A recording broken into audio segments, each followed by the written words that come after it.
Hi everybody, Ron Placone here, and we're interrupting our normally scheduled programming again to, I just wanted to say a few things about Syria and the potential for U.S. military intervention there. And it's disturbing to watch this unfold. I know that a lot of people probably feel this way, and I can't help but feel like I'm having a little deja vu here, towards the previous administration in Iraq. And what bothers me the most here, and the Young Turks did a piece on this, and full disclosure, I am part of the Young Turks network, but I thought this piece was particularly helpful in seeing how the media does help the government go to war. And if you go to the corporate media, the CNN, the Fox Newses, you'll see a lot of kind of, this is why we need to take action against Syria, this is why we need to take action against Syria, this is why we need to take action against Syria. You'll see a lot of that. And there's a reason for that. This isn't just, oh, well, we must need to do it. There's a reason for this, and we've talked about this a lot on this channel, that the corporate media in the United States is kind of concerned with their own special interest and is really concerned with upholding the status quo. And if there's one thing that upholds the status quo in the contemporary United States, it's war. That's just a truth, and it's a very tragic truth. But that's something that upholds the status quo, that, when we're at war, when we have that kind of distraction going on, when we have that international conflict, that kind of lets the Halliburtons of the world and the kind of haves of the world to function as they will, because it's easier to get away with a lot domestically, and you have less people to worry about. There's more people that are overseas fighting and so forth.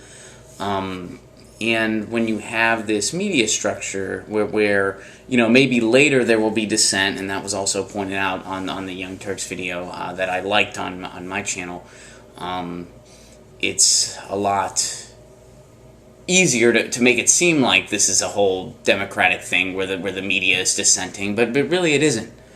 Really it isn't at all. And really, we the people don't have much say in the potential of going to war. And to me, that's not a democracy. I mean, that's totalitarianism, that's fascism even. But our media structure lends itself to this type of model, where we have no say going into these potential wars. And that's a problem. That's not something that we should passively accept. Obviously, I'm from the idea that, a better world starts with a better media, at least in the contemporary United States. And I feel that during wartime, or potential wartime, I shouldn't jump to conclusions so quickly here, potential wartime, now more than ever, that truth is apparent. That if we really want to change the course of this democratic experiment known as the United States, that starts with a better media and with a different relationship to the media structure, because this media is just serving big business and big government, especially during times of potential conflict. You're not seeing any dissent into Syria, any analysis other than, well, we need to do something, and Obama's going to do something. I don't know. I mean, I don't have much more to say on it right now, because we're all still making sense of it.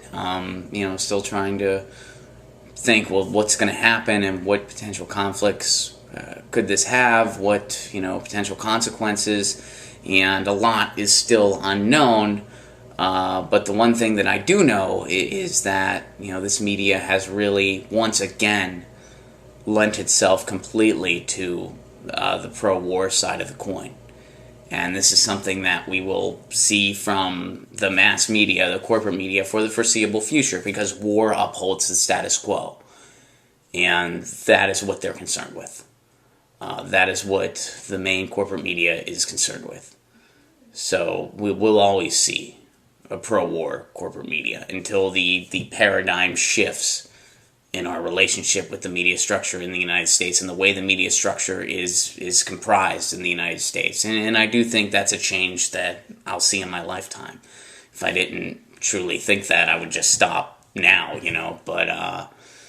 but that's problematic, and I want everyone watching this to kind of think about that and take it into account, and I'm sure that a lot of you watching this are probably distraught and confused and maybe a little angry. That's how I feel, and I guess we just have to continue to watch this unfold and I guess do the best we can to make sure that our voices are heard via independent media or peaceful protesting or what have you. So this is Ron Placone signing out, and we'll have a Thoughts, Rants, and Cold Coffee a little later.